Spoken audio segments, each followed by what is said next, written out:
If you were to believe the parents of Marlene Santana, the opening monologue would go something like this. October 18th, 1985. For Thomas and Francesca Santana, it was meant to be the day their lives began anew with the birth of their daughter, Marlene. On October 21st, 1985, as Francesca and two escorts were exiting the hospital, the unthinkable happened. In the shadow of the evening, a woman armed with a handgun and a chillingly calm demeanor stepped from the darkness, demanding the child. In one terrifying moment, the Santana family was shattered, and baby Marlene vanished into the New York night. Despite decades of investigation, a haunting composite sketch, and a mother's unbreakable resolve, the trail remains cold. Somewhere, a woman now in her 40s may be living a life built on a lie, unaware of the family that has never stopped searching for her. Join me as we venture back to that Brooklyn street to re examine the abduction of Marlene Santana. In a perfect world where only one truth is the law, this would be it. However, I am not that easily persuaded. I personally feel that something dark happened, not due to mean parents, but instead parents who were desperate to make sure their daughter could have the best life possible that they knew that they would end up failing to give her. I personally believe that the parents of Marlene Santana were caught off guard with her creation. Marlene's parents already had 3 children. They knew they couldn't sustain a 4th child, so they made the only choice possible. They gave Marlene to a family member. They then engineered a story that included an unstable woman, a gun, and a threat to do imminent harm to the newly birthed life if the baby wasn't handed over. Where does the truth lay? Does it lie with the parents who are claiming that Marlene was kidnapped by an unstable woman? Or does poverty and a desperate need to make sure that their daughter would have the best life possible contain the ultimate truth? My name is Jeff, aka GCurse. Join me as we view another case from Unsolved Mysteries in this installment of Unsolved Mysteries Commentary. When I was younger and I watched this case, I'll be honest, I had, even up until a few years ago, I had a very negative outlook upon the parents, Thomas and Francesca Santana. I I originally thought that they, just wanted to get rid of her. So they gave her over to a family member and they concocted this kidnapping story. However, I'm not sure maybe if it's because I'm growing as a person or maybe it's just age or whatever, but I'm starting to look a little bit deeper at this case.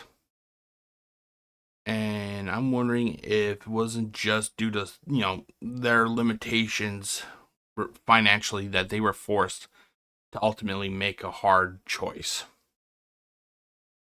But ultimately, what we do know is that a child is missing. A child is missing. Is it missing because the Santanas are telling the truth and the baby was ruthlessly kidnapped on, a dark, cold October evening?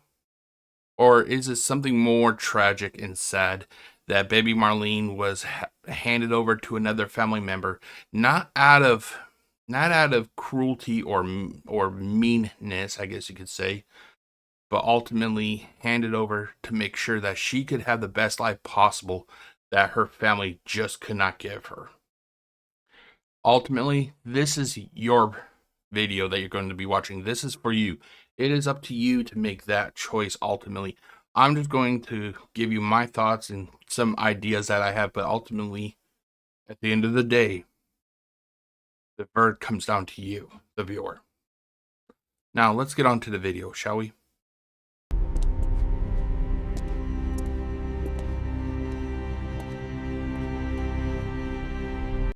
Okay, let's get it on, shall we, ladies and gentlemen? Just so you know, this is actually a quick video.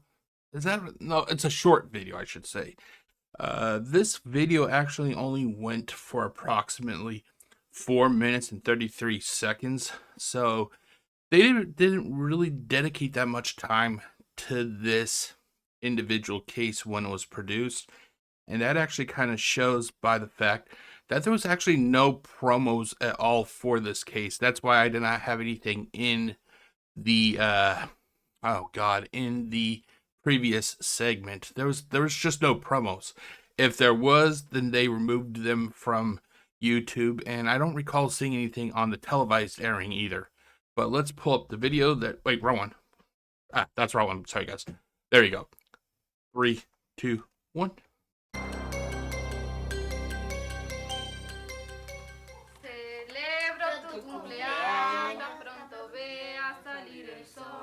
Every October 18th, Francesca and Tomas Santana commemorate their daughter Marlene's birthday. But every October 18th is also a time of sorrow for the Santana family, for their daughter has been missing since 1985. 3 days after Marlene Santana was born, she was kidnapped on a Brooklyn street. No trace of her has ever been found. On October 18th, 1985, Francesca gave birth to a little girl. She named her Marlene. When my baby was born, she was pretty. She was very beautiful. She was the most beautiful baby in the nursery. 3 days. Now, I'm not going to fault the mother for Francesca for saying that. Basically, you know, any parent's going to say that their baby was the most beautiful baby there. It's their baby. So I'm not even going to say, you know, critique her on that. I'm not going to say it's egotistical. That's just something a parent would normally do. Later, on the 21st of October, Francesca was preparing to take her baby daughter home when she met a woman outside the nursery. Is that your baby? Yeah.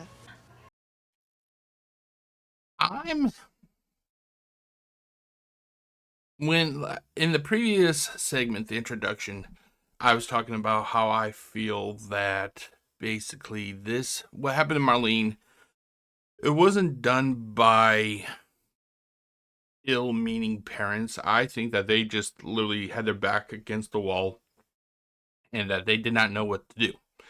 Therefore, they went with the idea to basically hand her over to a family member to make sure that she could have the best life possible. The woman that you see here, not the actress, you know, because we all know that this is an actress. I'm talking about the character itself. I don't think that this lady even existed. Upon doing research, looks like not many, if any, people at all recognized or remembered Francesca talking to a lady at the nursery.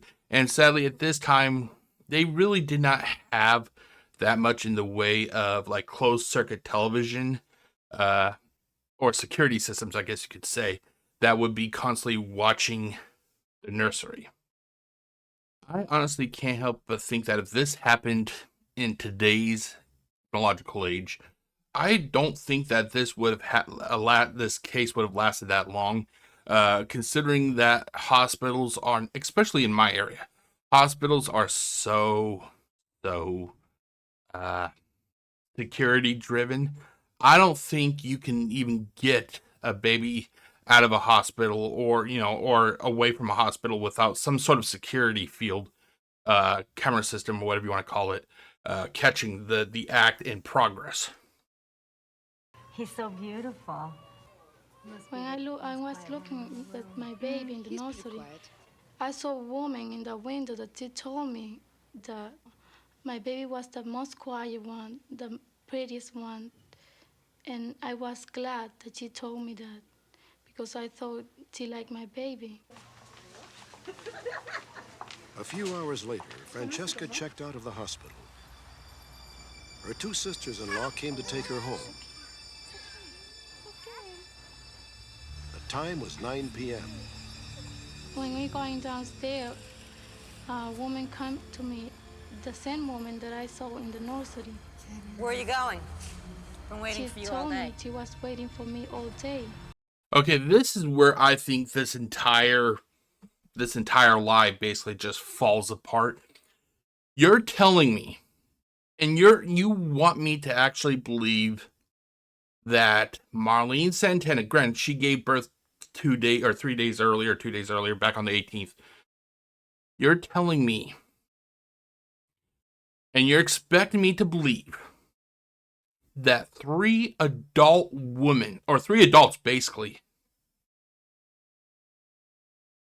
basically allowed one person with a gun to control them. Yeah, she may have been able to shoot one of the people, but you're telling me that the other two people could not have flooded her and attacked her and subdued her? Not only did she manage to hold three people, or if you count the baby, three people at gunpoint. She was able to hold them at gunpoint, but also forced them to walk 6+ blocks to the location where Marlene was kidnapped. I'm sorry, I'm just not seeing it, ladies and gentlemen. We're going home now. Goodbye. This isn't a game. I'm not joking around. Walk or I'll blow her head off. I don't think she would have. If this lady even existed, which I don't think she did, I don't think she would have killed the baby. The baby was the end goal here. She shoots the baby, the parents, the mother, and the sisters-in-law basically, attack her. I don't see that lady, if she existed, willingly wanting to shoot that baby. The baby was something for her to obtain. No, I'm just not buying it. I'm just not buying it. Even though I said that I believe I've changed over the years regarding this case, it still doesn't change the fact that I think that people are lying. It's just the reason why they lied. And, me looking deeper into the cause, that's why I think I've changed a little bit. But I'm looking at the logic, I guess you could really say, of it. And when basically the person is threatening to kill the thing that it wants, no, I'm not buying that. She wants that. She couldn't do anything with a dead baby. She needs that baby to be alive. That threat to kill the baby, that was an empty threat.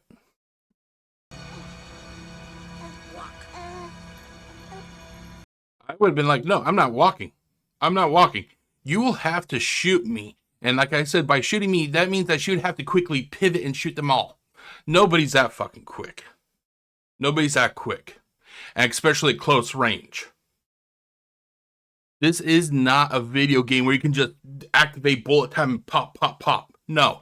You have to shoot and then turn again. And the thing is, say she shoots the baby.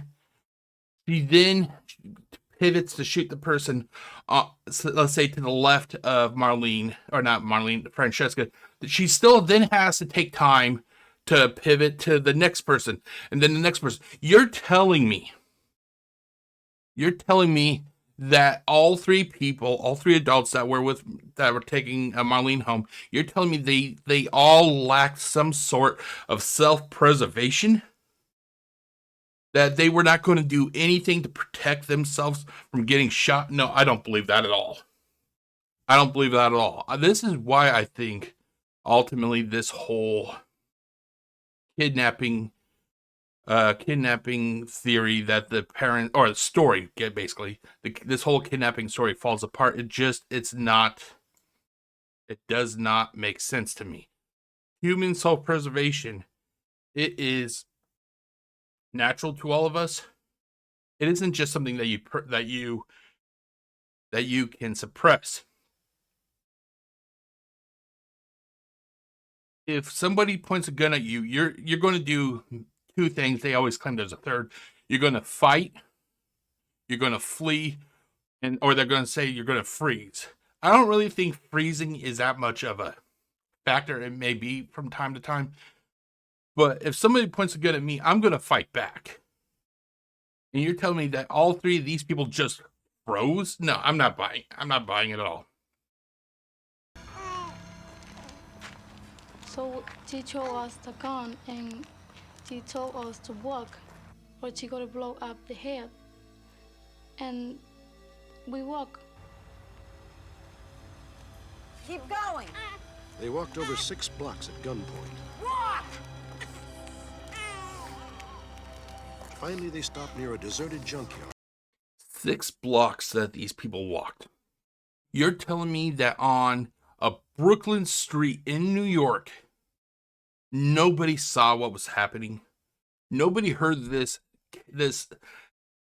unstable woman yelling at the people to stop walking? You're telling me that nobody saw 4 people being forced down the street? This is New York City, the city that never sleeps. And yet, nobody happened to have seen this group of people walking down the street? No. Not buying it. Not buying it at all. Stop! I said stop! At first, Francesca thought that they were being robbed. Give me the baby. Give me the baby. I said give me the baby. She would not shoot the baby. She needs that baby. It's clear that she wants that baby. She's not going to kill the thing she wants. If this person actually existed, I could imagine them shooting one of the adults, but not the object of their desires. You want a puppy. You want a puppy that a store has. They say, sorry, we can't take the pup. That you can have the puppy. The puppy belongs to us. Are you going to shoot and kill the one thing that you want? No, you're not going to. It basically to kill the thing that you want basically removes the object from the field, and you're not going to want to do that. You want to go home with what you want. You know.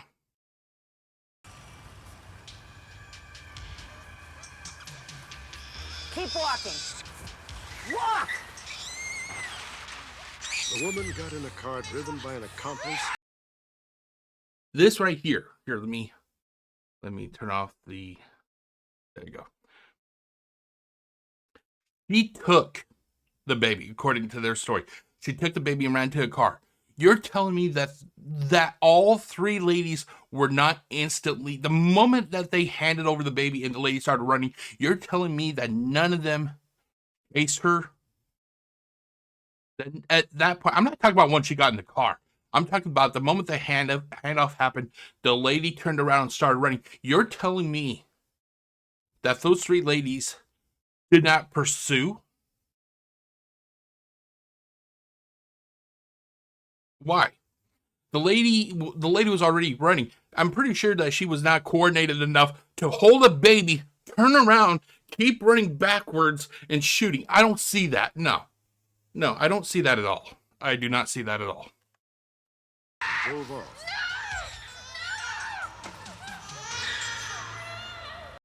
And just to add extra heartbreak to this case, they had to pipe in the sound of a baby crying into the audio, just to tug at your heartstrings.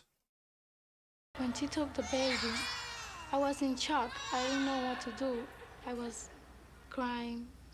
I stopped the car there, and nobody helped us. You want to know why nobody stopped to help them? The answer is quite simple. Because it never happened. I'm not saying, I'm not trying to sound mean, but the fact is ultimately you, the viewer, me, the viewer, the person commentating on this video, everybody who's invested in this case has been lied to. Now, it isn't that they were lying because they ultimately killed the baby and they were wanting to save their own hide because that they killed the baby. No. They're lying because they had no other choice. They handed the baby over and they had to concoct a reasonable story to get everybody's attention. People don't care really about They don't care about financial hard times. They care about sensationalized violence, basically. And it's been like that for decades. You care. You're given two scenarios: a scenario where a family doesn't have enough money to sustain a fourth child, or a story where a gun was held to the head of a baby. Which one are you going to care about more? The story that basically sensationalizes violence, basically. After Francesca and her companions went to the police, detectives were assigned to the case. Francesca was able to describe the car that had driven away with her baby. It was a white 1976 Chevy Malibu with red lettering on its door.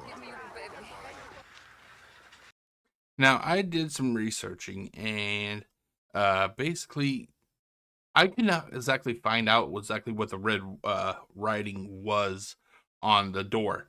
If there even was a car, that red writing could have led to information. At the hospital, police tried to gather descriptions of the mysterious woman. Some believe that she was not a professional criminal, but rather an emotionally disturbed woman, unable to have a child of her own. And that's why I say, basically, she would not have killed that baby. She wanted the baby. She wouldn't kill what she wants. No. No. Not only would she not kill what she wants, but if she did shoot that baby, she would have 3 adults already swarming her.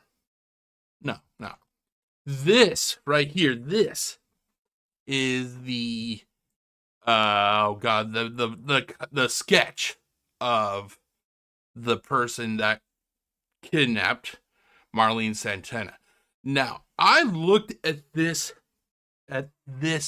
image. I looked at it days and nights for years. Every time I was thinking about this case, I would watch the case and I would stop at this portion here and I would look at that image. Now, Marlene was kidnapped in 1985, October 1985. I looked at this image and I was like, that reminds me of something.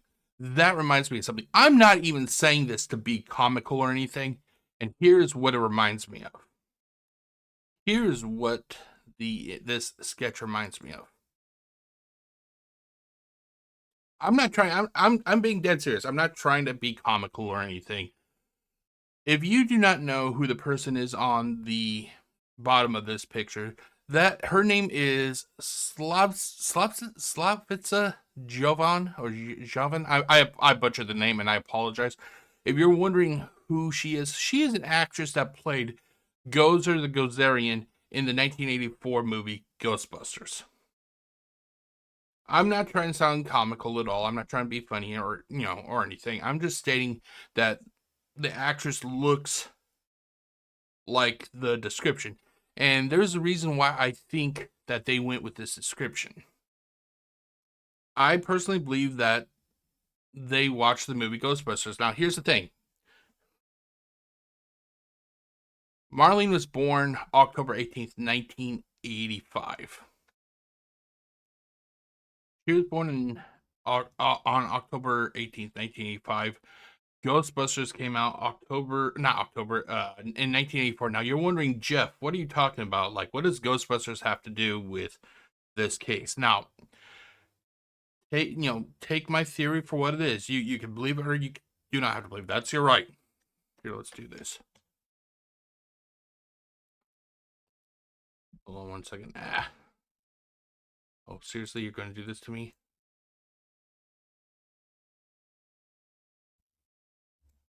Okay, now let's do this.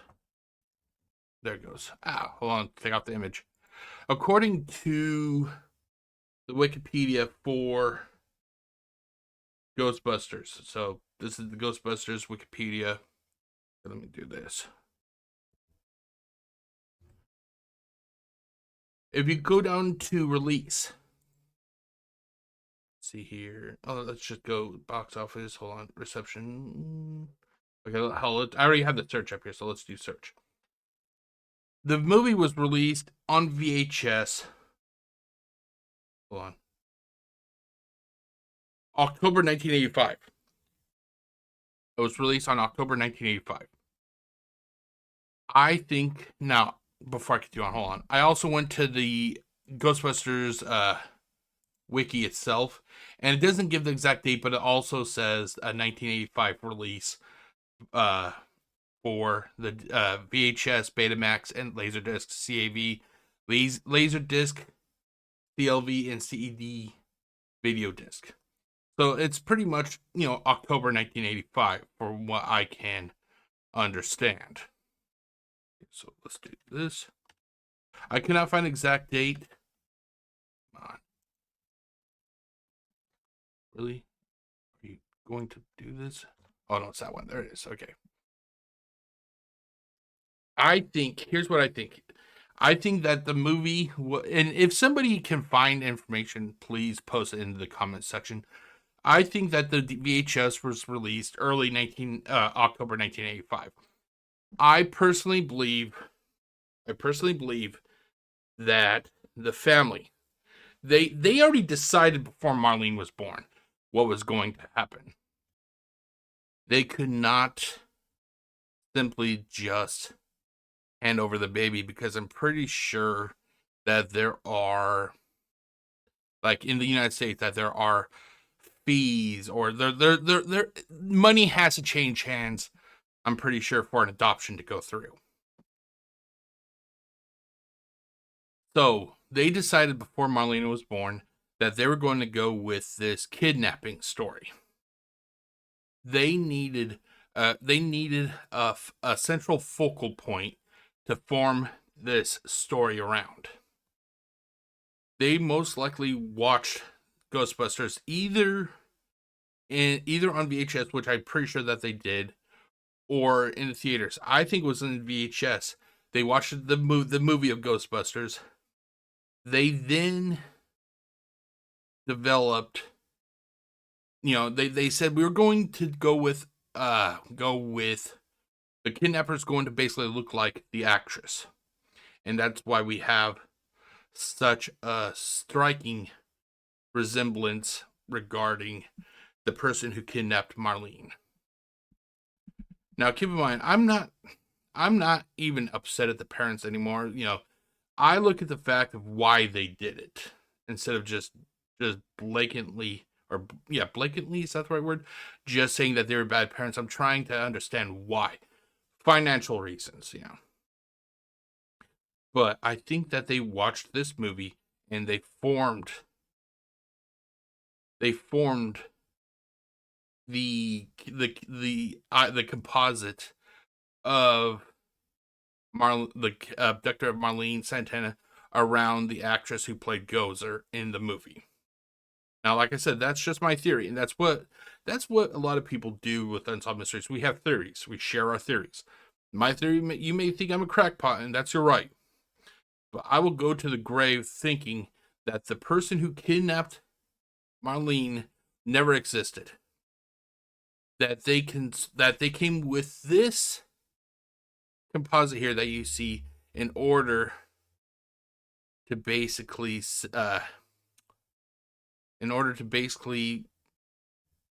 oh god, they came up with this composite to basically have somebody, to form the story around. I know I'm kind of losing the script here, but let's continue.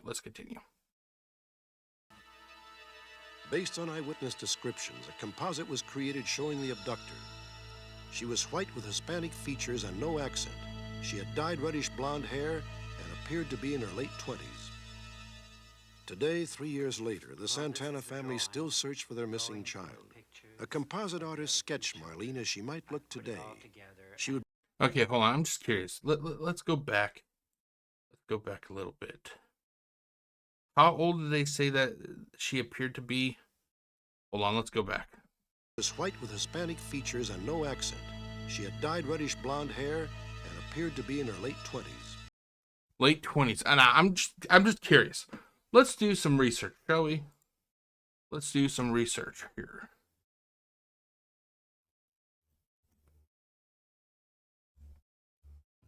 Okay. 1 second. We are back here again because I'm curious. Let's see here. I'm not even sure they'll have it. Old is. Okay, she was 70. She's 74 years old. Sorry, 71. 71 years old. As of December 20th, and she was born December 20th, 1954. Let's pull up the age calculator. Age calculator.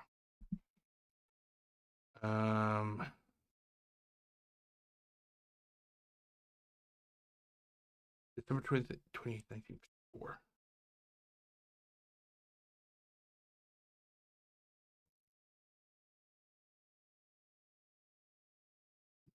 Eighth, 1954, and then let's say October 21st of 1985, when Marlene was kidnapped. 85. Did I say 25? 1925. If I did, I meant to say 1985. She would have been 30 years old.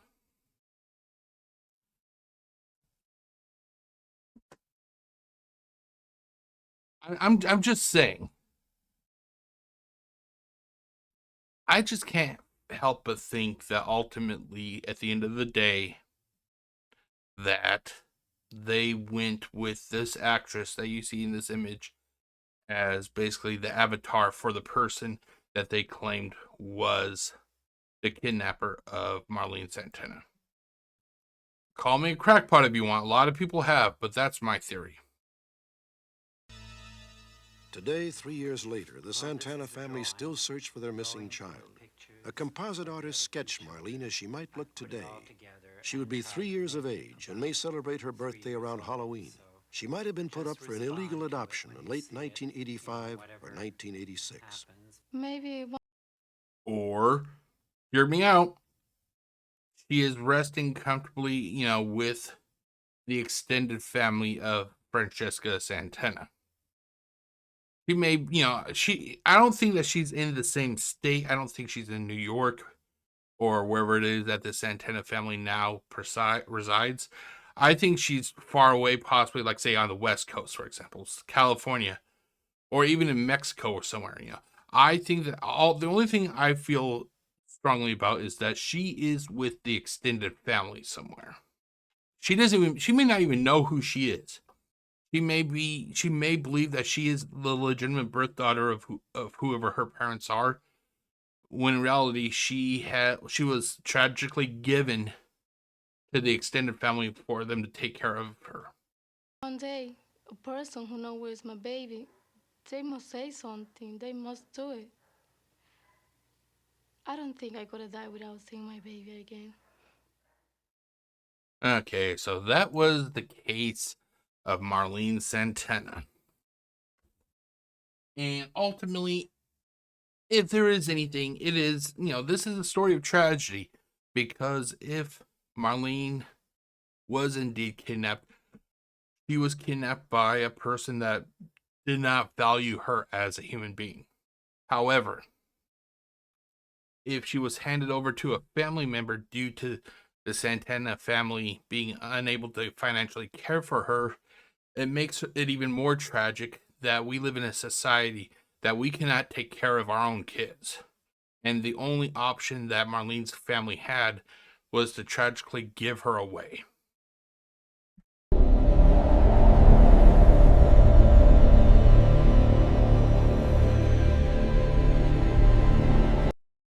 Okay, let's go to the Unsolved Mysteries Case Wiki. If you are new to this series, this is basically where I go to the Unsolved Mysteries Wiki and we see if there's been any updates regarding the cases that we watch. So let's do missing persons, Marlene Santana.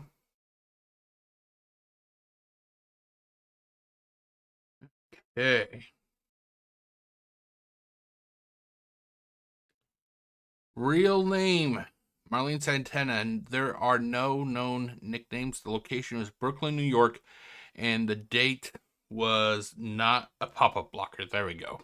The date was October 21st, 1985. Here, let me actually do this. There we go. Occupation, minor. Yeah. Date of birth was October 18th, 1985. She was only 1 foot 8 inches in height, and she only weighed 7 pounds. Marital status, single. I would definitely hope so. Characteristics, Hispanic female with brown hair and eyes. Her feet may appear somewhat C-shaped when viewed from the bottom. She has a blanket with a white background and a pastel pink and blue print decorated. Oh, the blanket with I got a little bit confused here. Decorated with little white rabbits. Okay, we already know the case details. So I'm just going to kind of skip past that. Suspects. I hate it when it does that. Suspects. Based on eyewitness description, a composite was created created showing the abductor. Sorry. Now, when they say eyewitness, it doesn't say exactly who. So I'm guessing this could have been one of the family members that was walking Francesca and Marlene to either a car or to her home. It doesn't really say where they were walking to when they were leaving the hospital. She's described as 5'2" and 130 pounds, and between the ages of 24 and 30. So basically, she fell in line. She fell in line with roughly the age of the actress that I showed you in the previous segment. She was Caucasian with Hispanic features, but no accent. She had dyed reddish blonde hair. Police believe that she might have been mentally disturbed and unable to have a child of her own. Her accomplice's car was a white 1976 Chevrolet Malibu with red lettering on the door. Marlene is believed by some to have been sold for adoption by the abductor. Why do they believe that, you know? And I think that could be part of the story that they developed, you know. Because when you're going to do something like this, you got to have one hell of a lore dump. You got to have one hell of a lore dump. Here's what the description was that we saw, you know, the person who kidnapped Marlene. Here's why we think that she did it. There was a similar abduction that occurred at another New York hospital the day before this one. In that one, a two-month-old Christopher Morgan was found alive at his abductor's house a few days after his abduction. His abductor had tried to pass him off as her own child that was stillborn. Police later ruled her out as a suspect in this case. I think it was just a coincidence. Thomas was in the Dominican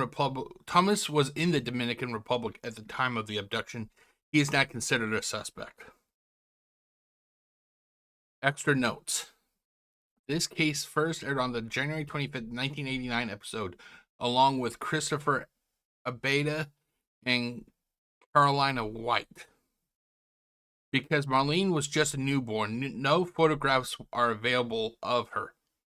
You know, I always thought that, even for, like, say, record purposes, I always thought that hospitals would at least take one Polaroid or something. You're telling me that they didn't take any sort of photo just for records? One source states that Francesca's left the hospital with her sister, while another states that she left with her cousin and sister-in-law. Some sources state that the abductor escaped in a gypsy cab. Results: unsolved. Marlene would now be in her 40s. Let's do some research, shall we? because this is the one thing that drives me nuts about the Unsolved Mysteries wiki.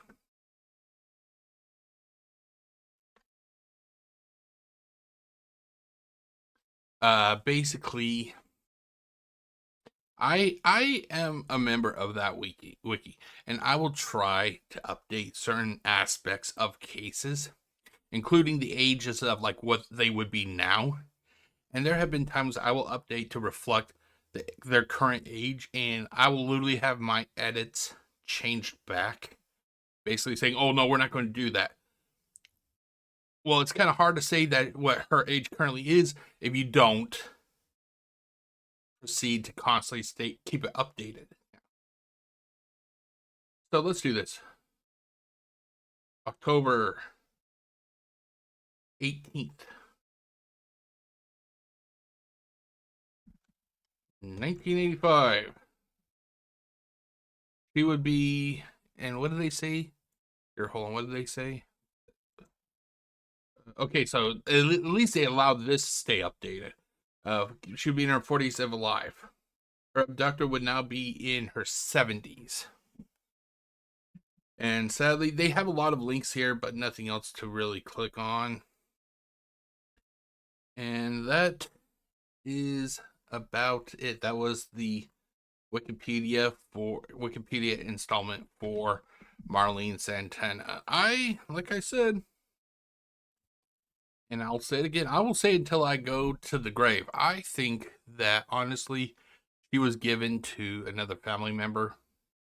And it's like I said, the one area I'm willing to concede on about me changing as a person is the fact that her parents are no longer just the evil monsters I originally thought that they were. I am tending to look at it more along the reason of why they did it. And I can't help but think that because they already have 3 children, a 4th may have just been the breaking point financially for them.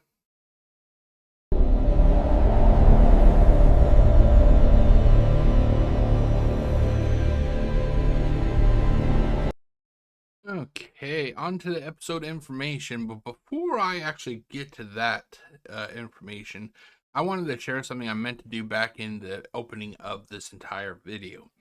I held a poll recently. It's actually still going on my YouTube channel right now. It basically asks, hold on me.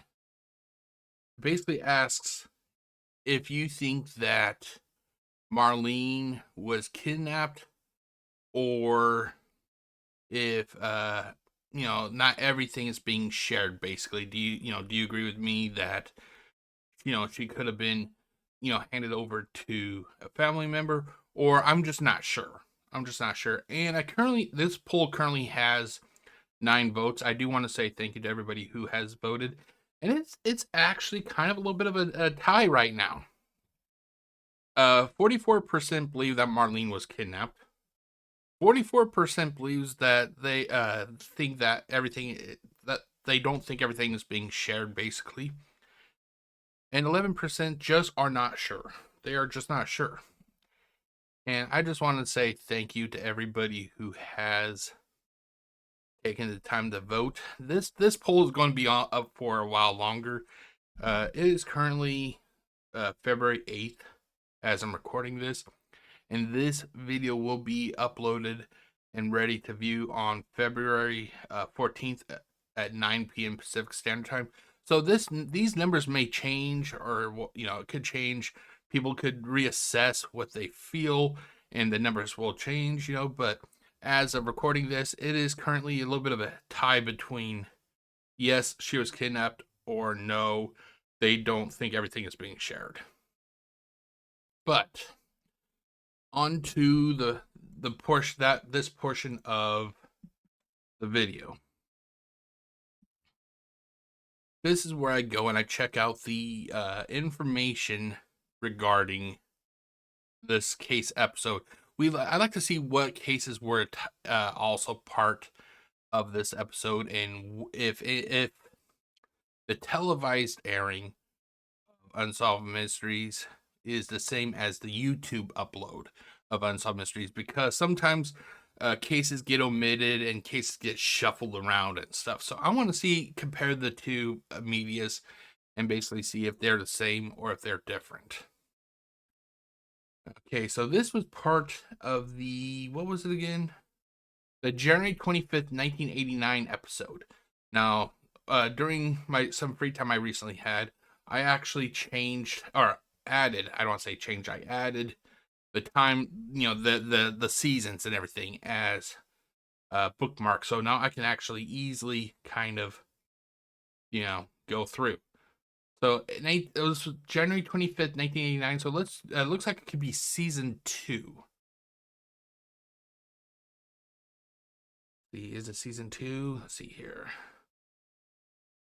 Okay, no, it had to be season 1.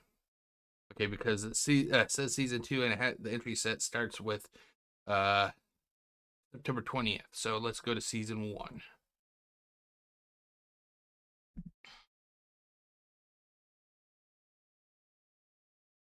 And it was January 25th, 1989. I hate it when that happens. Okay, there. Now, as you can see, the specials that they originally actually aired a little over 2 years earlier. So we got to go a little bit ahead. Okay, 25th. Okay, so here we have. Actually, wow, this was actually a stacked episode, it looks like, ladies and gentlemen. Here, let me move it up. So we had a total of one. That one does that. 1, 2, 3. Now, these may be, when it says update, I'm wondering if they're referring to both wanted and murder, but we have 1, 2, 3, 4, 5, 6, case types, but these could be, like say the murder could be part of the update also, so I'm not sure exactly. I don't remember these cases that much, but so for this, we had a lost case, must be Lost Loves, possibly. Lost Loves case of Mickey Joe West. We had update regarding the wanted case of David Davis, and the murder case of Shannon Davis.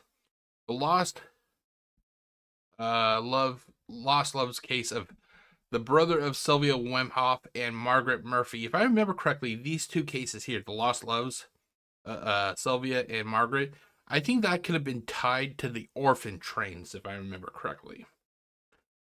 We have the Lost Loves case of Marlene Santana, Carolina White, and Christopher Abeda. I can't recall Carolina White. But Christopher Abeda.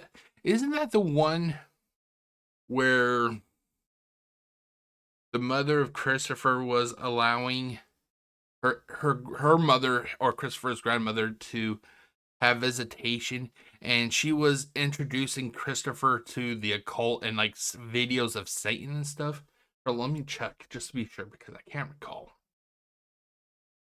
Christopher Abeda. I may be thinking of a whole different case also. Let's see here. Let's see. Okay, did it say in the double? No, okay, so it's not that case. Okay. But yeah, I don't recall this case. I may do, a video of it later, but I don't recall it. And then, oh my god, I hate it when this is. Let's see here. Carolina White.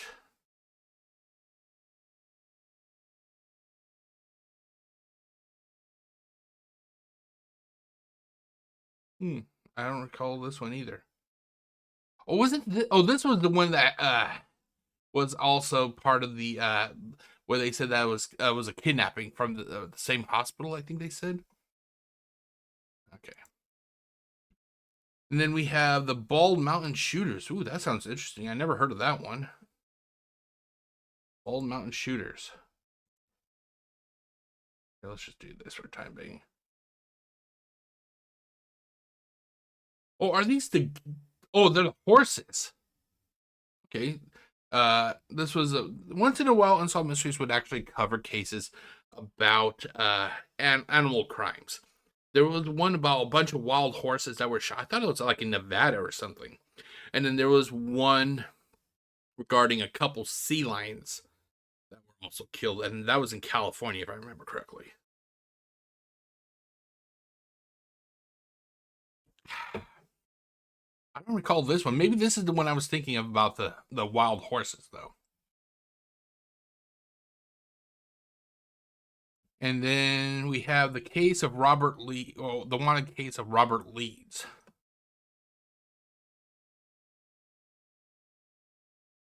Oh my God. And basically, this guy was wanted for grand theft. Now, let's go to YouTube. Let's do it this way. Now, oh yeah, by the way, so this was actually part of season 1, episode 13. Season 1, episode 13 of the televised airing of Unsolved Mysteries. On YouTube, you can actually find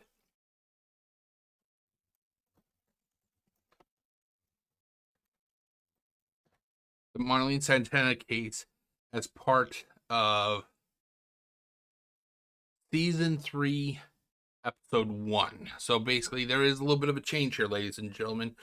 Televised airing, it was actually season 1, episode 13. YouTube uploaded this season 3, episode 1. So let's actually see what cases there were that is part of the YouTube upload. So we have the satanic arsonist. I think that's what it's called. I honestly don't think it was satanic, even though they did find satanic stuff. I think that was more just a bunch of emo kids being fucktards, basically. You know what teenagers will do for attention. Okay, you got Roswell. No, this isn't Roswell. No, this is something else. It's the UFO case. And that's basically what really took up a lot of this episode. Let's see here.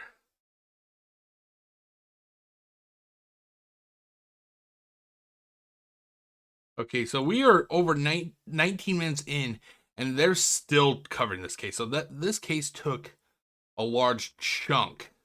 Oh, no, Kecksburg. It was a Kecksburg UFO. Over 23 minutes. 23 minutes. Okay, then you have the case of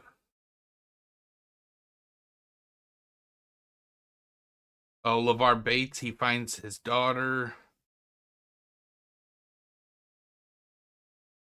LeVar Bates finds his daughter. The arsonist. So there's 3 cases right there. And then the case of Marlene Santana.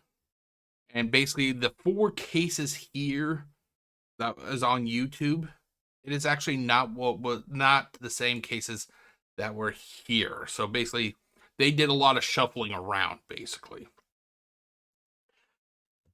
And that was basically the case episode information. If you were thinking that the episode from the televised airing is the same as YouTube, nope.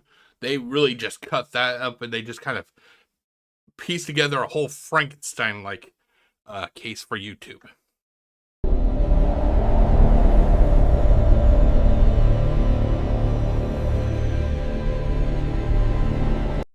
And that is it for another installment of Unsolved Mysteries Commentary. In this installment, we looked over the case of Marlene Santana. This is actually, it's a sad case. Like I said, when I was younger, even until the time I was a young adult, I just really had a negative, opinion of Marlene's parents. But like I said, as I got older, it isn't that I'm mad that much anymore. It makes me start looking into the deeper reason. Why did they do this? It would be kind of sad and tragic if they ultimately had to give her away because, like I said, that maybe they just could not afford a fourth child.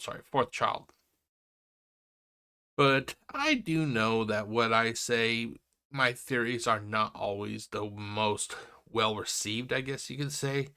And because of that, sometimes people don't like what I have to say, and that's their right. But ultimately, even if you don't like what my theories regarding a specific case, like say this one for example, I just want people to watch this case not because of what I'm saying, but mainly because of the fact that Marlene Santana has never been found. Who knows?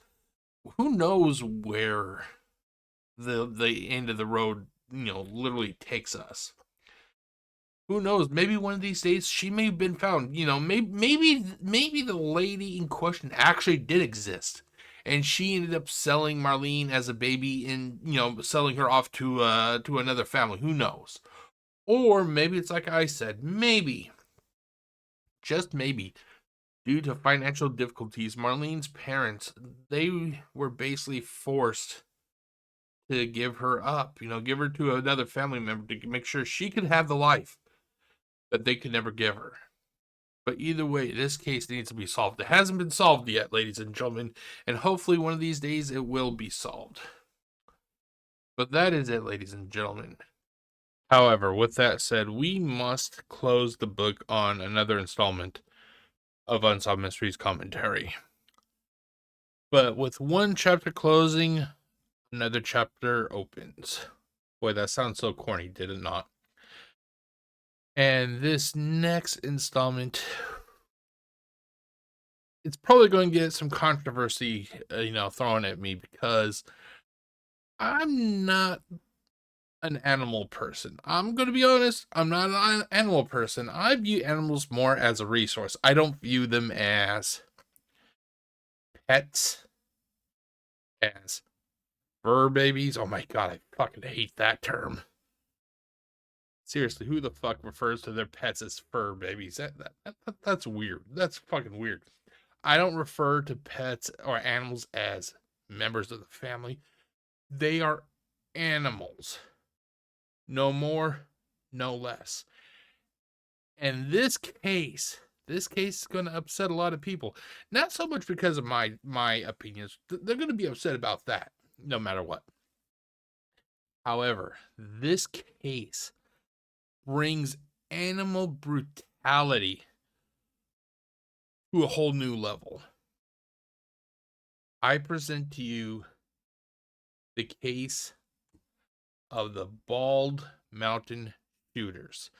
Basically, what this is that there's a location in Nevada called Bald Mountain, and some wild horses, they were relocated there several decades ago.